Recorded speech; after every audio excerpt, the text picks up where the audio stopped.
deployment and expansion of broadband infrastructure to deliver high-speed internet in Native communities. This investment, through grants issued by Commerce, Treasury, and USDA, is in addition to the over $3 billion in broadband funding to be awarded through the Infrastructure Act of 2021. I'll kick things off with some questions in a minute. Actually, we're going to first go to John Tester, who has to chair the Veterans Affairs Committee after we introduce our panelists. For panelists, members will be able to see you on WebEx and call on you accordingly. I'd ask that you remain on mute. Panelists should be free to jump in at any time, even if the question is not directed to them. This is designed, although it's on the internet, to be a little bit more of a free-flowing discussion. And please also identify yourself as you start to speak so our court reporter can accurately pick up who is speaking. Let me take the prerogative to introduce our guest from Hawaii, Donovan Kealoha, CEO and co-founder of Purple Mai'a in my home state of Hawaii. Aloha and welcome. Senator Murkowski, are you online to introduce your guest from Alaska? If not, I'll go ahead and walk through all of the panelists, and then we'll get right into the conversation. We have Ms. Hallie Bissett, Executive Director of Alaska Native Village Corporation Association and Chair of the Alaska Broadband Task Force. We also have the Honorable Manuel Hart, Chairman of the Ute Mountain Ute Tribe in Toyac, Colorado. The Honorable William Smith, Chairman and Alaska Area Representative, National Indian Health Board. Walter Haas, General Manager, Navajo Tribal Utility Authority, Fort Defiance, Arizona. Ms. Carrie Billy, President and CEO of American Indian Higher Education Consortium. And Mr. Matthew Rantanen, co-chair of the Subcommittee of Technology and Communications of the National Congress of American Indians. So welcome to you all. I have a brief opening statement, very brief. When it comes to the internet and accessing the internet to bridge the digital divide, Native communities face specific challenges, high cost, especially remoteness, inadequate basic infrastructure, and the high cost of hardware continues to make this divide tougher in Native communities than really any other place. And that's why Congress's recent authorization sending billions of dollars to help Native communities invest in broadband infrastructure is simply a game changer, but we've got to get this right, and that's why we want to hear from all of you. Vice Chair Murkowski, I would welcome any opening statement from you. If not, I'm going to go ahead and kick it right to John Tester so that he can ask his questions and then move on to his obligations to chair the Veterans Committee. You're very kind, Mr. Chairman, and don't let the background fool you. I'm not in Hawaii. I'm sitting in my office, but I do have a couple questions, and I appreciate the flexibility here. This is for Mr. Rantanen. Look, Infrastructure Jobs Investments and Jobs Act has historical investments in tribal broadband that's going to help close the digital divide, especially in Indian country. Yet I will tell you, and I think you know, that billions of dollars in funding doesn't mean a doggone thing if we're not prepared to work with the tribes, and the tribes aren't prepared to work with us to make sure that the funding is effectively implemented. So what recommendations does NCAI have in ensuring that the broadband funds from the infrastructure bill are implemented properly? Do you guys have any recommendations that you're giving to the tribes? Yeah, so Matthew Rantanen, National Congress of American Indians. The recommendations are to, if you don't have relationships with your state government, to develop some of those state relationships around broadband, because as we're seeing in many states like California and some others, they're actively pursuing broadband solutions at the middle mile level to bring connectivity into the region of the rural regions where the tribes are, and the tribes should be in those conversations, in those development projects, to be able to understand the benefits coming to them, and then through the federal funding that they are getting, the benefits of them working with the state to work together and stretch that dollar and make sure that they get connectivity out of that. So state relationships are key. Yeah, I agree with you, and I appreciate it, appreciate that perspective because I think it is key, and hopefully that you can continue to push your membership uh, to work, and of course it goes both ways. I mean, the consultations from the states and federal government is also critically important as we move forth to make sure that everybody has broadband access. The next question is for Chief Smith, and look, I come from Montana. I can go for hours and in between health service areas. I know the importance of telehealth. And quite frankly, I think it's a real opportunity to serve some of our rural and remote areas in a positive way. However, from our tribal constituents, I've often heard how they've have a hard time accessing telehealth due to a lack of broadband in their areas. This was especially evident during the start of the pandemic back in 2020. So, Chief Smith, I understand that NIHB has been working closely with the tribes to increase access to telehealth. Can you describe how funding has helped increase that access to telehealth and what else needs to be done in this space? Thank you. Thank you for that question. This is Chief Bill Smith. I'm also a Vietnam vet, and I'd like to talk a little bit about some of the things on the VA and the Indian Health Service. Um, Yesterday, I was on an interview with the VA about a new system they call the VA Navigator. And, they gave me a scenario about how would this work? And the bottom line is it's one veteran talking to another veteran to get the system to work, because the only way to navigate the VA system is to actually be there and do it, and then help your brothers and sisters through it. So if they follow through with this new navigating system for the telehealth, it'd be great. Um, but like I told them, I says the most important job that anyone has at the VA is realizing that their job is to serve the veterans, because they have earned every right that they have. And with that being said, a lot of times at the VA, the people just says, "Oh, I just got a job." Well, no, your job is to serve the veterans and give them the help that they need. And telehealth is one way to do it. Um, I experienced telehealth myself when I had a doctor in Idaho. Um, Even though I had to drive 300 miles up to the VA deal to talk to my doctor in Idaho, if I was able to talk to that same doctor from my home, I would not have to take a 300-mile trip one way. Uh, and like recently, the weather's been so bad that um, houses and trucks and everything been blown off the road between Palmer and Anchorage. So making that journey in the long distances, the telehealth um, would be a much improved way for um, not only veterans, but American Indians and Alaska Natives over our rough terrain. So there's many, you know, this new bill that Senator um, Shorts has about the Connect Health Act, American Indians and Alaska Natives. That would work great. So, and working with telehealth between the Indian Health Service and the VA, it would work if you could speak to each other, and it would cut the costs down. Because when I go see the VA, I have to hand carry my paperwork to them, and I'll just use an example. Hey, let's get a blood test because you're diabetic, you're a Vietnam vet. This is all the stuff for Agent Orange exposure. And I said, hey, I just did that the other day over at the Indian Health Service. Why can't that records cross over?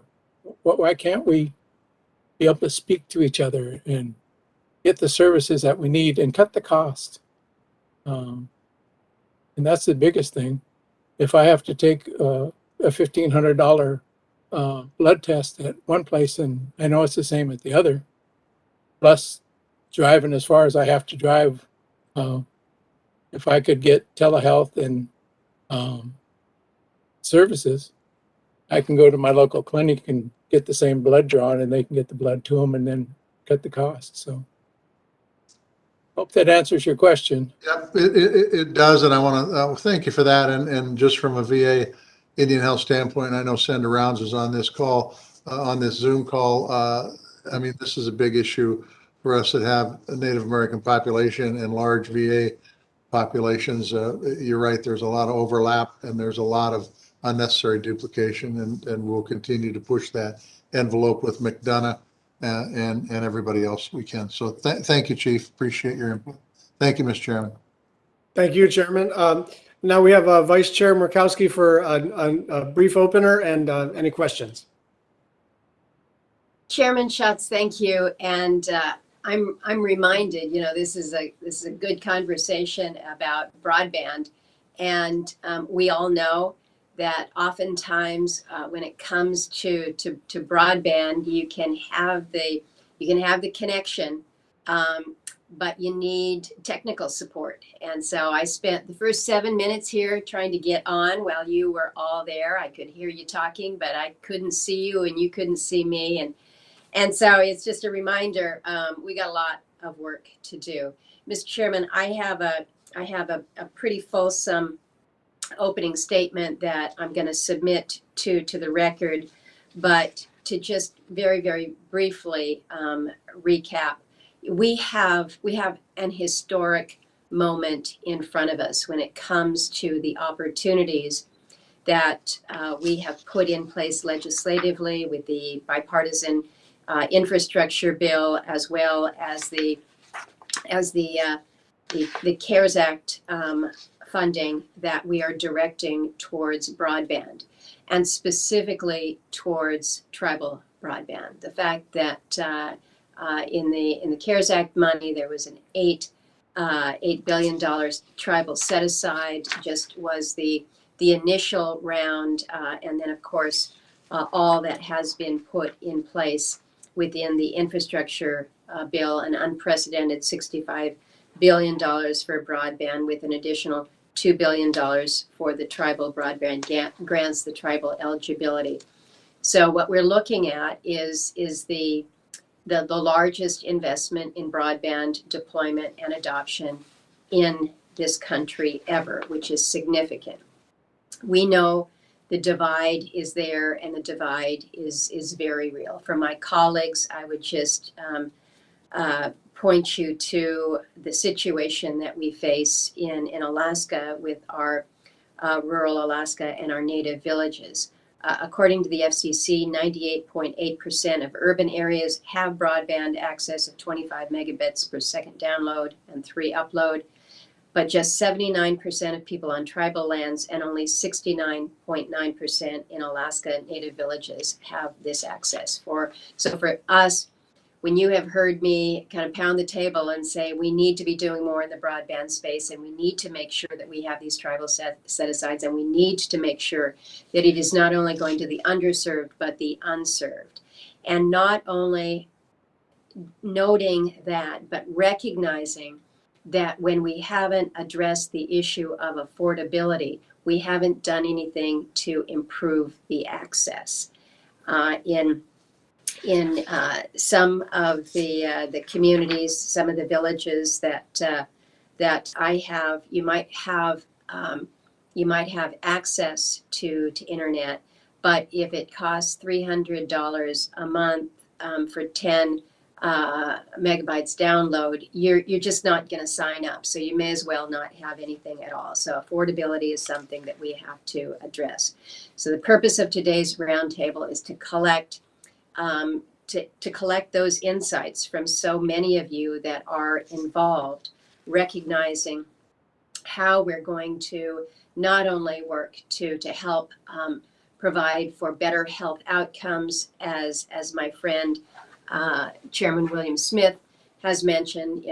Bill knows all too well the value that telehealth brings, but it's in distance learning, it's in the education side, it's in how we're going to be able to connect for purposes of commerce. All of this comes together into one when we have accessible, affordable broadband.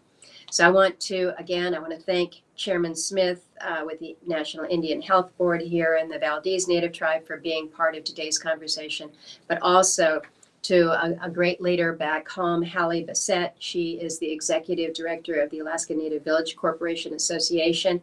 She's been the chair for the Alaska Broadband Task Force. They just recently released their report on how to connect Alaskans with broadband. So I know she's going to have a lot to contribute to the conversation. So, Mr. Chairman, I'll wrap my opening. I'll submit my full comments for the record. But if it's appropriate at this time to ask a question of Hallie Bassett, or I can wait until you want to call on some other members. Let me try to squeeze in Senator Cortez Masto right now because Let's she do has something in 5 minutes, and then I'll go right back to you. Great. Okay, Senator Cortez Masto. Mr. Chairman, thank you so much. Thank you for putting this panel together. I appreciate the comments from Senator Murkowski and Senator Tester about telehealth.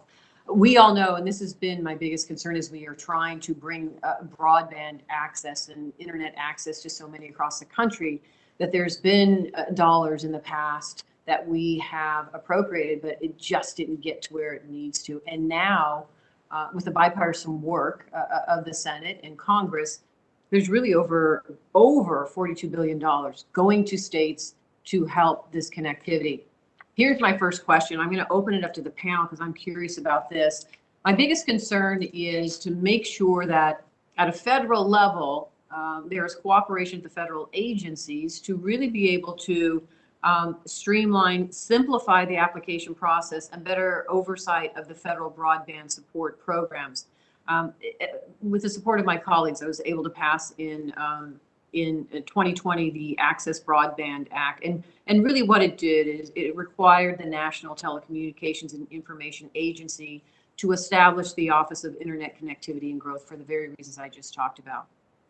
So what I'd like to hear from the panelists as we look to get this funding out there and get it into the communities and our tribal communities where they are underserved and we need the connectivity. I'm curious right now the level of coordination that you see happening between the various agencies at the federal, state, and local. What do we need to be aware of to keep an eye on here at a federal level to make sure that coordination works, it's streamlined, and it is getting to all of you? There is some money that's been set aside specifically, and Senator Murkowski talked about this, $2 billion for our tribal communities. But the tribes are going to be able to access more of that money that we have allocated besides, outside of that $2 billion. I want to make sure we are streamlining this to make it easy for all of you. So I'm curious, what do we need to know right now? What are there barriers? Is there a lack of coordination right now? What are you seeing that we need to be aware of? And I'll just open it to the panelists. Does anybody have any comments?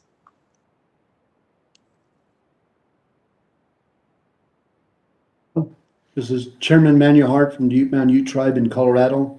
You have a good question there. I think the rural areas of tribes, now not all tribes have a land base. My tribe is in the very southwest corner of Colorado, but we expand into New Mexico and Utah. We have two communities which are very rural. Even though it's that close to the nearest town is 15 miles, we have no black fiber that even comes close right now. We're on a lot of remote satellite type. Our government departments are at maximum capacity right now. Our servers need to be replaced. But with going back to what NIHB representative was talking about, telehealth is something, even though our clinic is close to in-person, it's hard for us to even get any kind of appointments, whether it's dental, vision, regular health, even though it's just right here at our community based on what's going on with COVID. So as we start to look at what's going on with partnerships in the state of Colorado or New Mexico or Utah, we need to be able to have that communication. We do have a good communication with the state of Colorado through the Colorado Commission of Indian Affairs. There's only 2 tribes in Colorado. In Utah, we have 8, but we have a little bit of a hard time working with the state of Utah to try to get things moving. So each government is different. As for rural areas, it's pretty hard to even get things going on the education side with the online learning. Right now, we've had to put in some hotspots where parents have to bring their students to a parking lot just to access internet. I live 2 miles outside the community. I have to come back into the community to even access internet. For me personally, I can't do work at home, so I have to come back into the tribal office to get some work done. So areas of concern is telehealth, education, access to just general stuff that are happening in the community, but we have no fiber that comes straight into the community of our reservation, and we are not in a area where we live wherever we want. Our land base is 600,000 acres, but it's goes down to two communities, one in Colorado and one in southeast Utah. So we have to try to find ways and dollars to get internet to each one of the homes, and we don't have that access right now. We do have some outside companies that do satellites, but those are unreliable. They get locked into a contract for 2 years, and with whatever service they provide, it's hard for them. So just a quick comment, Senator.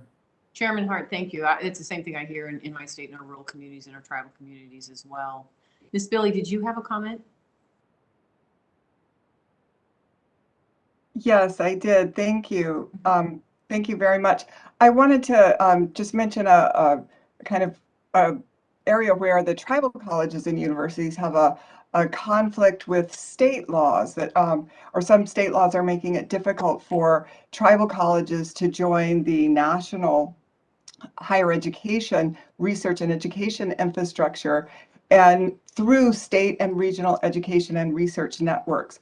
It's somewhat complicated, so I don't want to go into a lot of the details here. I'll just say that the United States, as you know, has developed a very sophisticated research and education network cyber infrastructure, and it's made up of these state and regional networks that are all connected together by internet too. So although most of the institutions of higher education in the country are connected to these networks, only 10 of the 35 accredited tribal colleges are. One reason has to do with cost. So we have a plan for that, especially for colleges that are located close to these networks.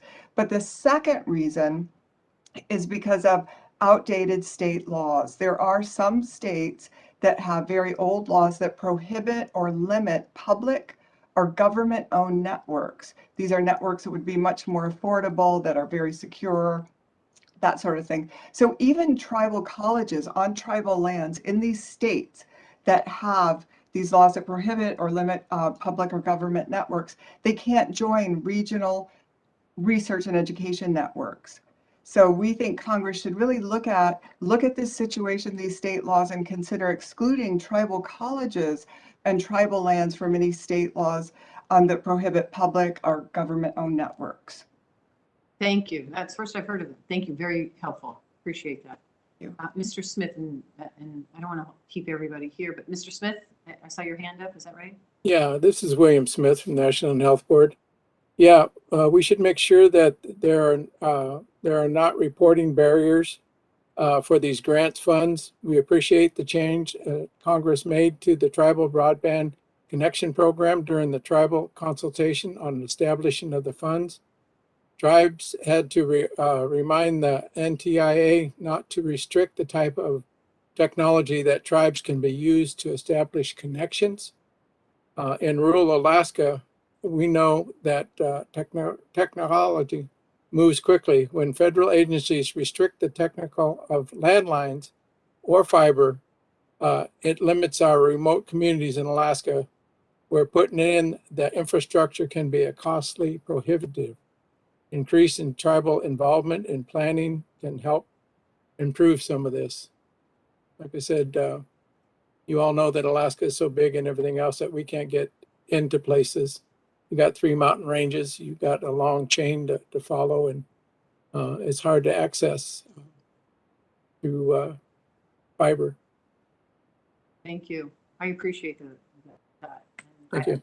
Obviously, we've heard similarly from Senator Murkowski as well as the challenges. Thank you, everyone. Mr. Chair, thank you. Thank you, Senator Cortez Masto. We'll move on to Senator Murkowski, followed by Senator Cantwell. And just before we move on, I just wanted to encourage all of the staffers who are watching or who are monitoring this conversation to kind of get their heads together after all the notes are taken and the record is created to figure out what are the action items collectively on a bipartisan basis for this committee. So Senator Murkowski. Thanks, Mr. Chairman, and I appreciate that. I think we're going to have a fair amount of follow-up here, but we've got some good folks that are part of the call to work with our staff, so I appreciate that. So, Hallie, I wanted to ask you, I've detailed a little bit of the challenges in Alaska. Chairman Smith has outlined them just now in the response to his question, recognizing that, for us, you really do have to be somewhat technology neutral. We would all love to have fiber.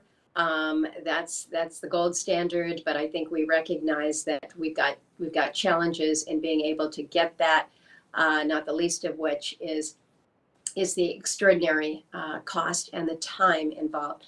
But what I'd like to hear from you, and I'd like others to be thinking about responses as well. I've noted that there are historic amounts of federal funding that are coming towards tribes around the country, what that means for us in a place like Alaska. But we've also got these federal dollars that are coming to the state that are separate from the tribal dollars. But I think there is a recognition that a level of coordination is going to absolutely be key, particularly to build out this infrastructure in areas where we really don't have anything right now. So can you speak to perhaps some of the recommendations that you would share on how there can be enhanced coordination between the state, the tribes, and the ANCs as we're working to close this rural divide, this digital divide in rural Alaska. But I think for the others, it's also an important thing to be focusing on is how our tribes are coordinating with other entities. So can you speak to that? And again, just thank you for the work that you've done on this thus far. It's a big task. Well, thank you, Senator Murkowski. And I'd like to start by thanking everybody that's on this call, both the advocates that spent time advocating for this historic amount of money and the senators themselves who got this through. NTIA itself, I've heard, have received over $8 billion in requests for money, so that we know that the need in Indian country is huge. I think I want to spend just a little bit of time going over just the sheer size and remoteness of Alaska. I won't spend a whole lot of time. It's not going to write you a book, but I need you to understand that by far, Alaska, by any measure, is the most challenging place to ensure ubiquitous delivery of high quality broadband services. It's true in both the assessment of the broadband needs and in the closure of the coverage gaps once those needs are identified. Because of the status of the largest state of the United States, we comprise over 600,000 square miles. That's more than the area of Texas, California, and Montana combined. The challenge of extending robust broadband infrastructure into every community is substantial. And just to give you an idea, it's 2,261 miles wide at its broadest point, which is roughly the distance between New York and Las Vegas, and north and south, we're 1,420 miles long wide, roughly the distance from Miami to Augusta, Maine. So the majority of Alaska's population resides in just 4 boroughs, and that's in kind of the south central, southeast-ish areas: Juneau, Anchorage, Matanuska-Borough, and Fairbanks.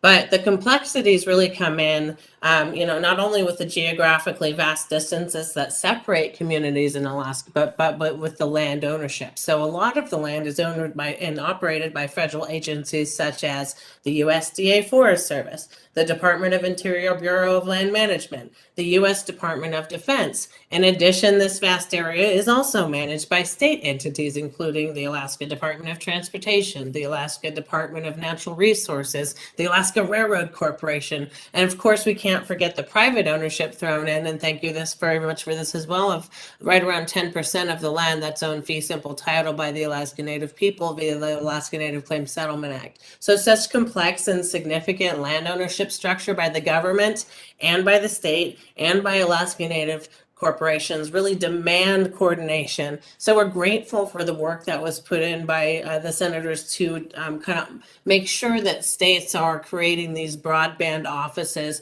to coordinate with the federal government. One of the things that we're hearing out there, to Cortez Masto's question, is the amount of time that it takes to get permits on federal land. That same problem exists in the states, and certainly requires coordination with private landowners as well. So coordination is going to be key to deploy some of these funds. The FCC right now, the way it gathers data, really doesn't show the real need in Alaska.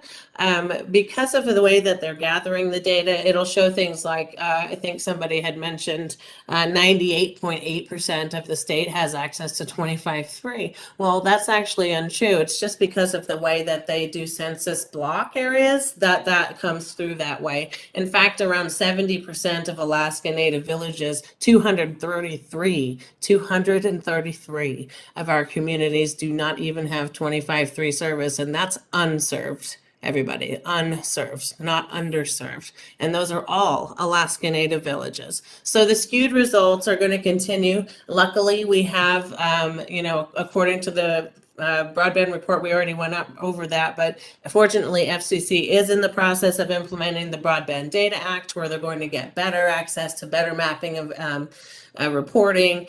But that in of itself is going to stall the process to get this money out the door. We're looking at 2022 to 2023 to even get verification from the FCC on, where the actual need is going to be. But you are going to see that Alaska is going to be one of the highest areas of needs. And so we're excited to look at the data a little bit differently to really show the need. And just like the gentleman mentioned before, the longer this goes on with absolutely no fiber and no middle mile network into our villages, the more pronounced the problem is going to be. It's extremely challenging to deploy. We have mountaintops. We have this vast area. 80% of our state is not accessible by road, so you're using airplanes, you're using boats. You've got all these mountainous terrain. You've got permafrost. You've got all kinds of things going on. Towers that are powered by diesel fuel. So we continue to need help from the government in areas like operational expenses, capital expenses, and that's going to continue into the near future. And when it comes to middle mile connectivity or backhaul, we only have a few critical areas to have that in, and I can give you some examples, but like I said, I didn't want to go on and on and on. I'm happy to answer questions about, where our middle mile is. But in terms of coordination, I think the Denali Commission is going to be extremely important in coordinating with federal agencies and state agencies. We're looking forward to, in the state of Alaska, establishing a broadband office in order to get all of the data that we're going to need in one central location to provide more transparency around where this money is going. We're looking at things like how can we make permitting easier, and in terms of tribal relationships, that couldn't be more important to someone like our organization. So ANVCA, the state of Alaska, the Alaska Federation of Natives are going to continue to be working together over the next several years to ensure that the tribes are at the table, having a voice, and hopefully having a portion of this that they can invest in, because long-term utility grade investments are really good for a Native corporation that is charged by Congress, by yourselves, for providing for our people in perpetuity. I have so much more to say, but I'll leave it at that because I think I answered your question, Senator. You did. You've got a lot going on there, but I do think this issue of how we coordinate really to maximize, when you talk about the challenges of building this out in a state as vast as Alaska, I think we recognize that as much as we can do jointly for mobilization efforts, that's going to work to get better value for your dollar. I do think we're going to be faced with an issue of workforce capacity. I think we're going to be faced with some supply chain issues. And the last point that I will share here is you mentioned the role that the ANCs may play, perhaps some level of equity, so that we're really talking about ongoing sustainability here. I think that that is something that really builds this out from a legacy perspective. So it's not just a construction job, it's not just building the infrastructure, it's ongoing from there. So, Mr. Chairman, I'll turn it back to you. Thank you, Hallie. Thank you, Vice Chair. Senator Cantwell. Thank you, Mr. Chairman. Thanks for holding this really important hearing on such a timely topic. And I've really already enjoyed listening to the witnesses because I think they've clearly outlined the challenges we face in Indian country, and particularly the unique situations of the state of Hawaii and Alaska, where really strong middle mile infrastructure is needed. I don't know if Carrie knows the answer to this question or not, but your comments, I know Washington established a high-speed education connectivity between Washington and Alaska, and I think we did that in 2001. So I've always wondered why my colleague from Hawaii couldn't get a similar situation as a ring infrastructure around Hawaii so that they could use that for their educational connectivity. So besides this issue you just brought up about making sure that tribes aren't excluded, I mean, that tribes basically aren't penalized by the law, what are some of the other problems with just establishing these high-speed broadband networks? And then to our witness from Alaska, if Hallie could talk a little bit about, you know, it's almost like Alaska is so unique in the context of, you know, the density is within the villages, but we have to figure out a way to get the middle mile built. Most of America, there's a lot of connectivity, but people just don't want to go the last mile because it's not economically beneficial to them. In Alaska, we almost need, you know, its own unique mapping infrastructure. And I want to know if you think any of the federal dollars allow for that. Listen, I could ask Washington-oriented state questions too, but I think I got a pretty good handle on this. And as the chair of the Commerce Committee who has oversight over NTIA, I want to make sure that we're getting this right.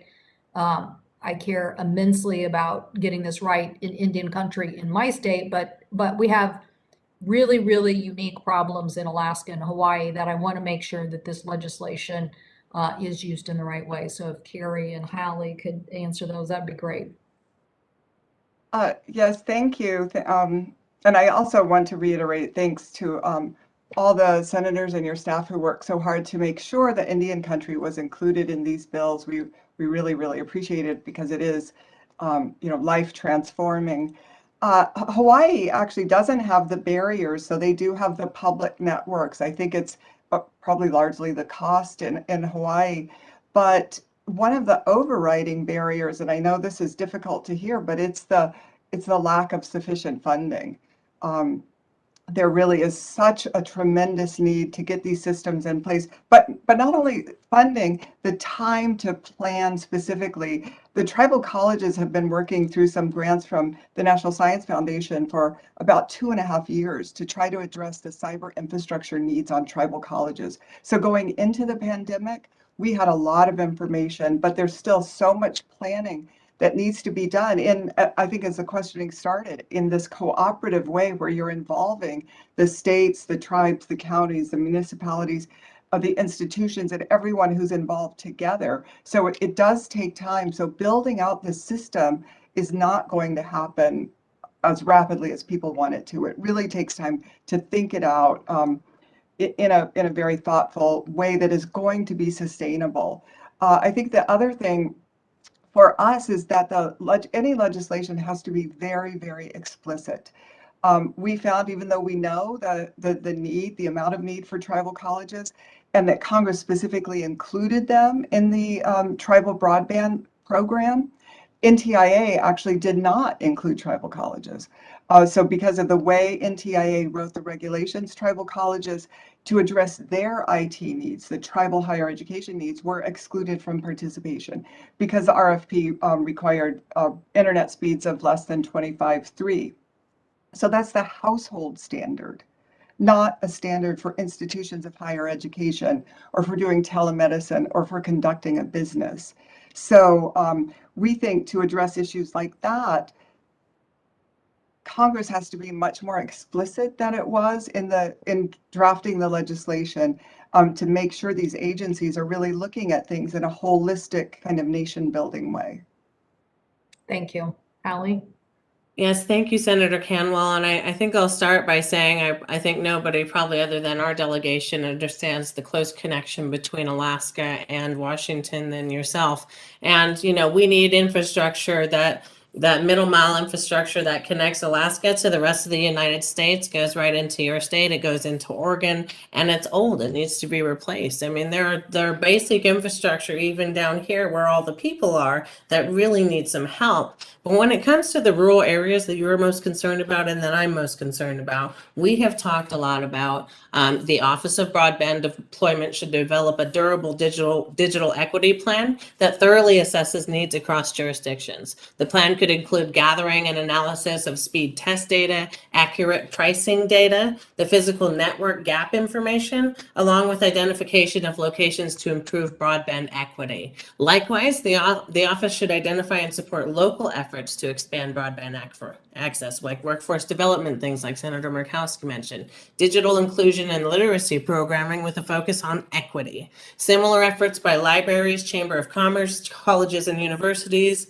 like the woman that spoke before me, and other entities should be supported wherever possible. And as technology rapidly evolves, it's important that the office works to address broadband needs by increasing broadband equity. The office should constantly monitor the digital divide, establish guidelines for funding accountability to ensure the efficient and expeditious disbursement of funds wherever they're needed most. Transparent consumer rates are critical to achieving digital equity and should be gathered by the state broadband office and perhaps even by the FCC in its initial and ongoing environmental scan, data gathering, and granular mapping efforts. Likewise, subscribership or adoption data with demographic breakouts would be an important reporting metric for determining ongoing equity gaps and potential solutions. So digital equity should be a guiding principle of office and broadband deployment throughout all the data collection. So we made a recommendation that deployment should prioritize the creation of a durable digital equity plan that includes speed test comparisons, pricing data, and physical network gap details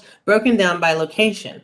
And the plan should indicate the methods to improve broadband equity. And that will include partnerships with Alaskans, with the private providers, and certainly with the tribes. And like I've already mentioned, the need in the tribal communities far outweighs the money that's been available. And we are extremely grateful for this really giant step in the right direction. But I think the ongoing effort is going to require a little bit more. Thank you, Senator. Thank you. Thank you, Mr. Chairman. Thank you. Senator Smith. Thank you so much, Chair Schatz. And I don't know if our vice chair is still there. I'm really appreciating this conversation, and I had to jump to something else. I'm jumping back, so I hope you'll forgive me if I'm duplicating any questions to make sure I get a chance to hear from all of you. But so I'm going to sort of lay out what my bias is here, and then I want you to tell me how this applies to the projects that you're working on, and whether or if you think it applies. And this is based on my many conversations with Minnesota's tribal nations, which is that sometimes it's just really damn hard to do business with the federal government, especially on broadband, right? Because the federal strategy on broadband is so diffused. There's so many different agencies. There's such, there's just a lot of different pots of money. And if you're a tribal nation or a tribal college and you're trying to figure out how to tap into that, it's just really hard. And especially if you're a small enterprise and you don't, it's just that then you have even additional challenges. And so it just seems to me that this is an implementation issue that we could work on and do so much better on. And we have an opportunity to do that with an administration that really wants to get this figured out. And so I realize it's a really broad question, but I'm just wondering if anybody has any comment on who would like to comment on that, and just what from an implementation perspective, in addition to what Hallie just said, which I had a chance to listen to around digital equity, which I think is so, so important. Anything else that we should keep in mind around implementation? Yeah, go ahead. Thank Matt you. Rand. Matthew. Oh, go ahead. This is Manuel Hart. Oh, hi, I yes. just wanted to agree with Tally about the equity. We as tribal nations need to access to the internet and the broadband equity for all 574 tribes. We've been talking a lot about Alaska and Hawaii, but there's also tribes that are in the lower 48 that also need access to this. Recently, we had a issue with FCC where they came in as a commercial company onto tribal lands, and I don't think it'd be helpful to raise. It would be helpful to raise the issues the FCC involving the RDOF, Mhm. the Rural Digital Opportunity Funds, where companies would come in without notifying tribes to access and put in these lines without even consulting or asking the tribes to come on to tribal reservations. That's a big issue right now. And we as tribes need to really take the tribal lead and make it tribal initiative and make it tribally driven. Now, as to the importance of internet to emergency, fire, 911 calls, right now we have under the BIA or Bureau of Indian Affairs, it's referred to somebody else to come in. So the timeline of time is the essence to respond to some of these emergencies. So 911, law enforcement, fire emergencies, EMTs, all of this also comes into play, especially for rural tribes that have to rely on the neighboring cities and towns to access to get some of this emergency response to come out right away. That's another concern. As was mentioned, education is one. Right now with this, what's going on with COVID and with online schooling is become a real issue with what's happening right now. Currently, these small grants that we apply for is not really meeting the needs of overall, especially with this new Omicron coming on with the cases just tripling, doubling, quadrupling in cases, positive cases.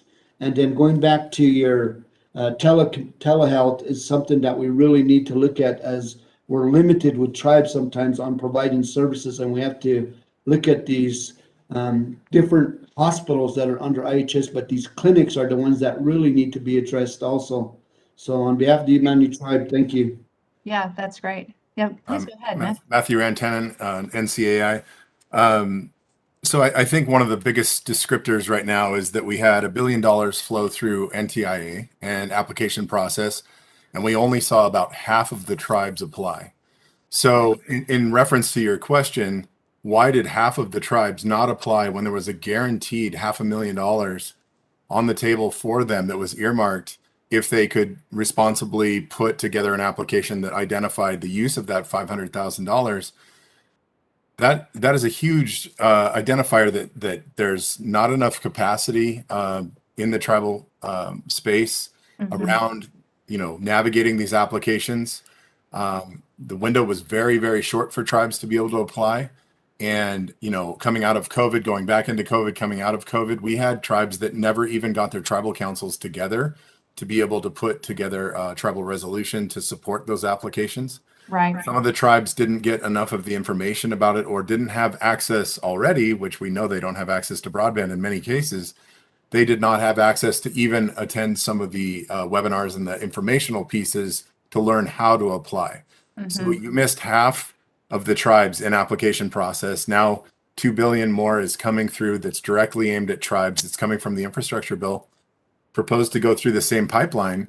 But is that pipeline functional? Because that pipeline is now delayed until spring. And that's another piece I wanted to address, was that tribes are really struggling to get these applications in. And then there is a timeline that you've set forth from Congress to manage these things. Right. That timeline has been extended. Tribes were expecting to know these things at that time. Now they're thrown off on whether they should apply for rural utility services funding, whether they should apply for some state funding, because it now has put them out of sync in the rest of their process. So they're really struggling to do each application. But then when it's thrown out of sync because the NTIA folks haven't gotten to the approvals yet, they don't even know if they're going to get money. Do they apply for the same money from a different organization? Do they clog that pipeline? So those are some of the issues that are around the space right now. Yeah. Thank you. I so appreciate that. I don't think it's even really possible to understand how completely opaque this appears, and especially if you're a smaller nation like, I'm thinking of like Red Lake, for example, in northern Minnesota. Very remote, very small in terms of budget, and it's just, they're incredible, incredible, creative, innovative leadership there, but it's just so. I don't know, Mr. Chair, how we can really. This is sort of endemic to the whole process, but I think that it can't be underestimated what a big issue it is, and that's incredible to think that only half of those that were eligible actually even applied because of probably a whole range of reasons. Yeah, please go ahead. I just wanted to add a couple of comments and possibly a solution. So I'm Walter Haas. I'm with the Navajo Tribal Utility Authority. Mm-hmm. We represent about 27,000 square miles, so we're not like Alaska or Hawaii, but we're very large, and we had a middle mile problem. But I did want to talk about what Matthew said on the NTIA grant situation. Only half the tribes applied, and they applied for $5.9 billion, and there was only 900 million available. So there is a ongoing question that the NTIA has asked the tribes to answer by Friday, and put in their information by this Friday, whether the $2 billion that is coming down the pipeline should be just applied for the 5.9 that's outstanding, which would not and freeze out half the tribes who never applied, or what should be the process. And part of it is a time situation, right? Because you go through the process, you have more time. Mm-hmm. But what I just wanted to add on to his comment, but what I wanted to say, offer a solution for some folks. NTUA got a grant from NTIA back from Obama, and we finished in the 3-year timeline to install it in 2014. And that was over 550 miles of backbone, fiber optic backbone, 32 broadcast stations and towers. And the reason the nations did this is they created their own utility because other providers were only providing scarce utilities in certain areas. Since that time frame, we've been able to grow from 32 towers to over 116 towers that we self-funded. We're still a tremendously long way away from solving the problem. But what I'm trying to come back to is the tribe took it upon themselves to create a not-for-profit entity that teams up with co-ops and teams up with other tribes. We provide service, back service to Hopi, believe it or not, our neighboring communities.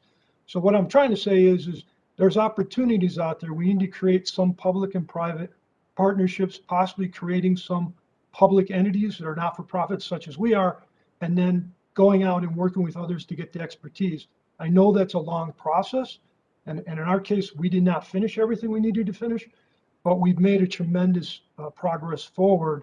And having that fiber backbone throughout the Navajo Nation, not completely everywhere, now we just have to add extensions to it, gives us an upper hand in solving the problem faster than other communities that are further behind. So I just wanted to offer that was our experience as a community. It may be applicable to other folks, and I'd be more than glad to talk to other folks offline. Thank you for the opportunity to speak. Let's do that. I'm sorry, Senator Smith, or anything else? I don't quite know where we are in let me just, if I could just say one other thing, which we don't have time to get into, but I want to just plant it in your brains. I'm really interested in this issue of spectrum sovereignty and how it might relate to solving some of the problems that we have.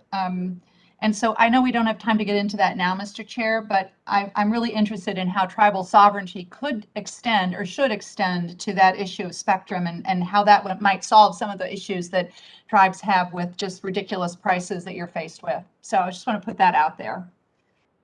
Thank you, Senator Smith. And I do want to dig into that. I want to begin my questioning with Mr. Kealoha. Thank you for everything you do in Hawaii. And thank you for participating in this roundtable. I hope you're safe back home.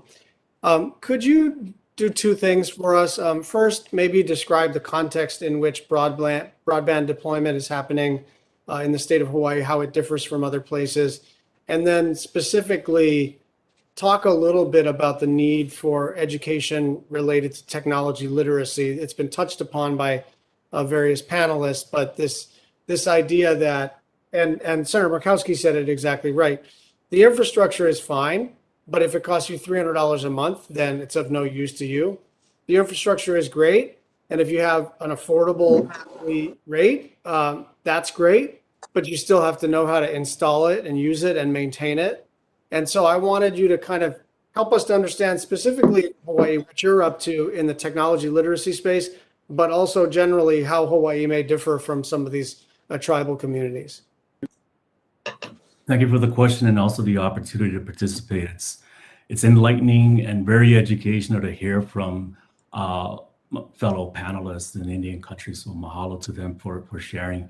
As I was listening and taking notes, the question about funding and coordination, as you said, the situation in Hawaii is pretty different and unique. In Hawaii, we do have an office that is established within our business and economic development office as part of the administration that's called the Hawaii Broadband and Digital Equity Office. And they are tasked with, its mission is to develop and implement strategies and plans to aggressively increase broadband affordability, penetration, competitive availability in the state, and also to promote and advocate and facilitate a plan that was created in 2020 to deploy broadband in a strategic way.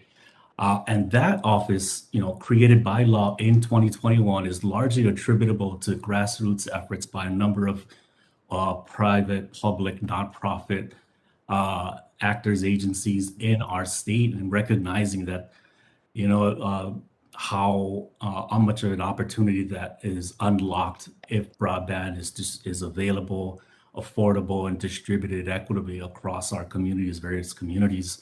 And so when we talk about coordination and some of the monies that's coming down, I think we're positioned sort of uniquely because this office that was created by statute, born out of the efforts of a lot of community members, and that work informs this office. So the question now becomes, how do we continue to fund the efforts of this office? And there is question going into this budget session whether or not the funding will be there for this office. But I got to believe that with the amount of resources from the federal government that is on its way to Hawaii, that our state legislators will recognize the need to properly resource this office in order for it to do the work that it needs to do to coordinate with our community-based partners, but also with the Department of Hawaiian Homelands, which is also, going to be receiving a significant amount of money to be able to deploy broadband in our various communities. And that's just the start, right? Coming back to the question of literacy, at our organization, Purple Mita Foundation, we are an educational nonprofit. So you can think of us as maybe the folks that come in when the infrastructure and the capacity of the bandwidth is there.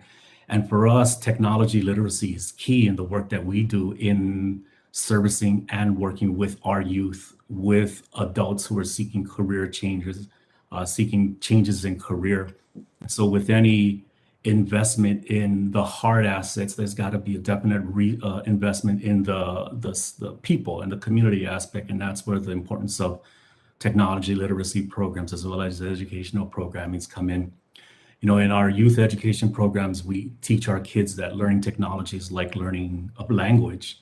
And to learn a language, you have to have these basic literacy skills. And so across our classes, it's fundamental that the kids are learning to acquire these basic digital literacy skills. And that in turn enables them to create these wonderful apps that tell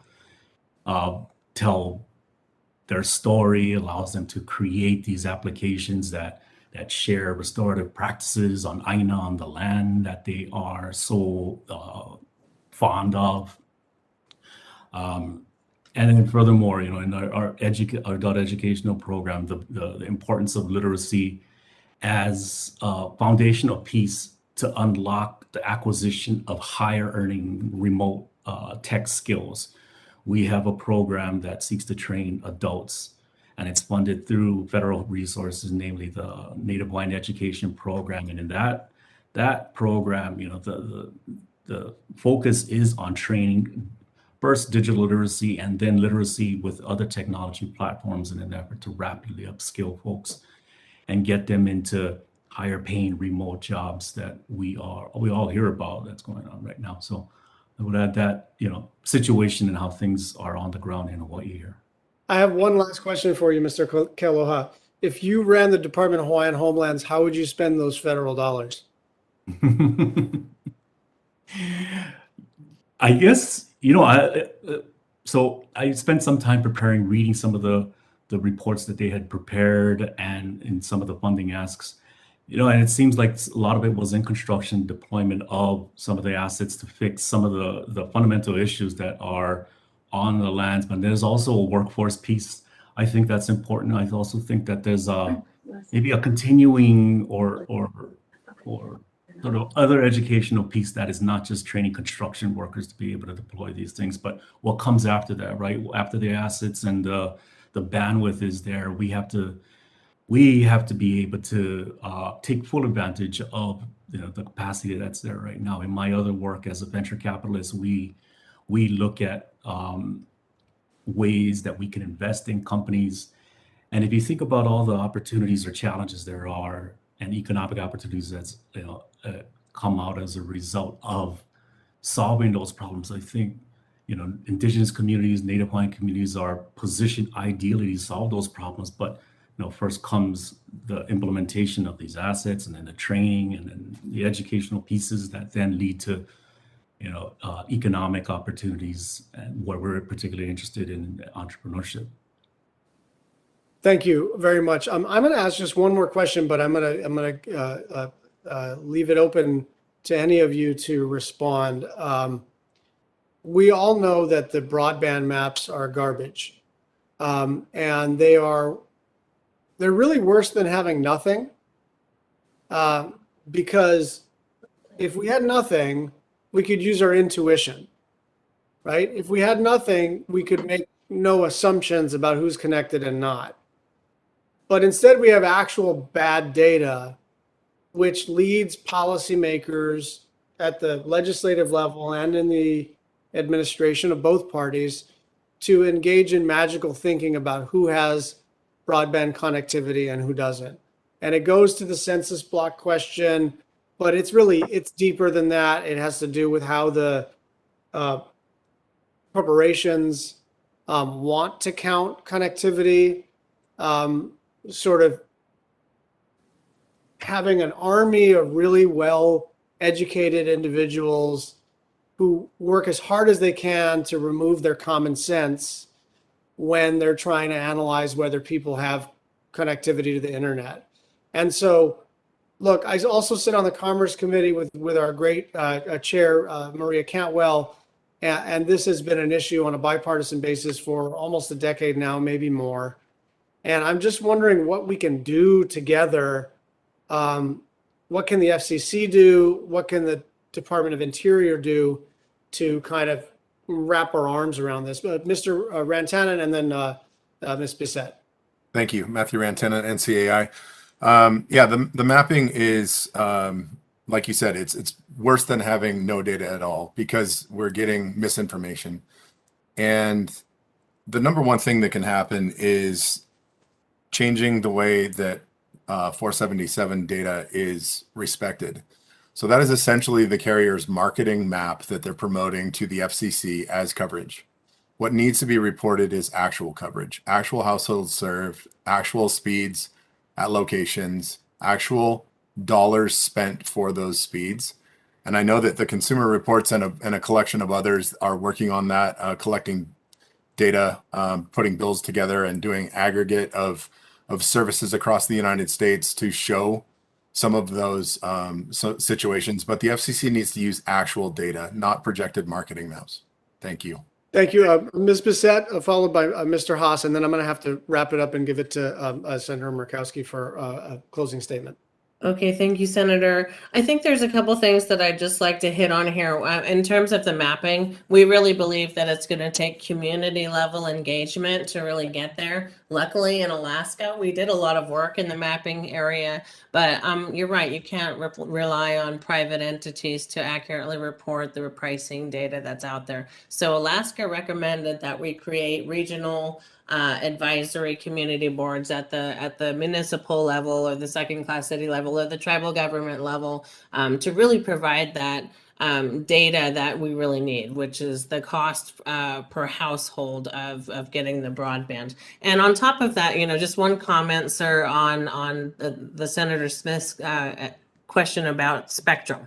We're very appreciative of the 2.5 gigahertz spectrum, but from what I've heard from everybody here in Alaska, the service providers themselves don't actually need spectrum. So I'd request, digging a little deeper and giving tribal entities and tribal governments the opportunity to invest in the actual infrastructure itself, like the fiber. Because that's a long-term asset that cash flows, maybe not at really sexy profits, but it's something that would make a meaningful investment for tribal entities to actually own and operate and be a part of. So thank you for that. Thank you, Mr. Haas. Yeah, the only thing I would like to add is when they do their data collection, a lot of places in the Navajo Nation, others, you get 1 bar of service. They count that as service rendered. It doesn't work. You can't make a call. You can't hold anything. That should not be counted as service rendered. And they should be required to give up the spectrum unless they're going to make the spectrum usable for people. That's the only thing I wanted to add. Thank you. Thank you. I think what I'd ask from, I'm not sure if it's NCAI or who would be the most appropriate, maybe you guys can talk offline, is to reduce some of your specific complaints and recommendations to writing. And then maybe we can respond to it on a bipartisan basis via letter to the FCC in particular and say, we've heard these concerns from Indian country. By the way, I know this has been done before, but we're sort of at a different moment because we have a new FCC and maybe a more receptive one. Mr. Chairman, if I may, Sure. there is a rulemaking that allows tribal access to spectrum, and that is the tribal priority window. It has been applied in FM spectrum usage, and it's still open today. It was applied at 2.5. Why can't we get a tribal priority window anytime spectrum moves at the FCC, whether it goes to auction, whether it goes to public consumption, whether it gets recalled because of misuse? Why can't the tribes get access with a tribal priority window over their lands every time spectrum moves? That would give the tools that tribes need to build these networks out in some of their communities. Thank you. Okay, that's very helpful. We've got, I mean, again, this was not intended to be a hearing, and so I kind of want to be a little more sort of action oriented. So anything, whether it's staff or a panelist or a member, I would just encourage us all to turn everything we've talked to into something to do rather than just, I'm not running a salon here where we're just like drinking beers and talking about what we would do if we were in charge. We're in charge. So let's get some stuff done together. Vice Chair Murkowski. Well, thank you, Mr. Chairman. And I know that you and I have a vote. Well, all the members have a vote to get to. So we're kind of time limited here, but I think we could spend a fair amount of time discussing what these action items could be and the merits for so much that has been presented today. So thanks for the opportunity to do this. I'm just struck. Mr. Rantanen mentioned just what we have seen with the number of applications to the tribal broadband program, the oversubscription, 6 times oversubscribed, is something that gets your attention and makes you realize how important it is that we be moving out and we be doing this smart and in a way that's actually going to deliver the benefit that we're all seeking here. But it is just a reminder that you have differences across our tribes. So many of the tribes in Alaska are very small, and we have some extraordinary leaders, but the capacity is just limited. And so as he was outlining some of the issues there and trying to understand why about half of the tribes didn't submit applications, trying to figure out whether or not there's some way to have a navigator to help some of of our smaller tribes just know what is out there. You know, in the healthcare system, we developed what we call patient navigators to just help those monitor what is a pretty complicated issue for most. And so it seems to me that we really need to be, again, trying to figure out not how we can compete against one tribe against another for these dollars, but view this from a perspective of how are we all going to derive benefit and gain. And so, you know, Hallie, you mentioned the regional cooperation. I really think that we need to be thinking more broadly in terms of the consortium, in terms of the collaborative effort. It goes back to my initial question about what do we need to be doing to provide for better coordination with the state, with the other governing entities that are out there. So we've got a lot to be working on. I think our committee has an important role from an oversight perspective, certainly, but also from the perspective of being able to help bring people together, to bring some best practices to be shared, again, in a way that is not competitive, but really works to build up all of Indian country. And we've got an unprecedented opportunity. We've got a moment in time. But just because we have tribal set-asides and just because we have funding that is specific to tribal broadband, we shouldn't believe that there isn't a broader competition out there. Again, whether it's supply chain or expertise in the workforce, we're all angling for it at the same time. So we need to be working together, and I think these conversations can help facilitate that. So looking forward to a lot more of this.